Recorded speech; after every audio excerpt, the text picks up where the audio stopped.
Hello friends, welcome to Tech on Right. Ever imagined to eat chemicals?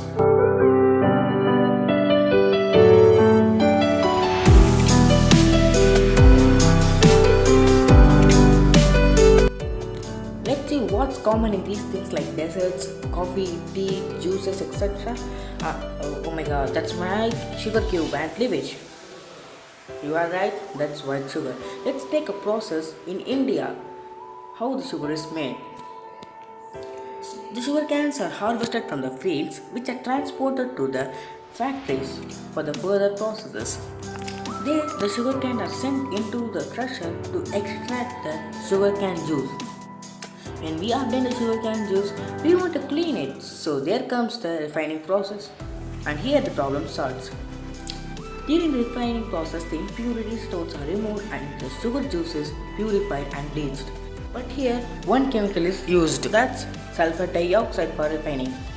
As per the IS1, the permissible limit of using sulphur is 10 ppm, whereas in India, many companies use 70 ppm, which is totally hazardous to the human health.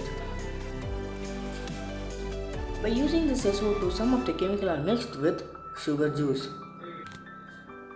Next, after the purification, it is melted and crystallized, and it's dried to make the sugar crystals that we use in our daily life. So that's how the sugar cubes and the sugar crystals are formed,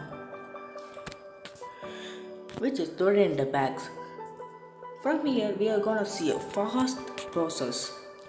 The sugar bags goes to the shop, a shop to our home, the home to our coffee, and the coffee to our mouth. This toxic SO2 is not only harmful to our health, it can also lead to the cardiovascular problems. Don't worry guys, there are alternatives instead of white sugar we can use, like brown sugar, jaggery, demerara, palm, coconut sugars, which are more nutritious than white sugar. A research has showed that the white sugar has zero nutritional value. So friends, please avoid white sugar. Share this information with your friends. I'm a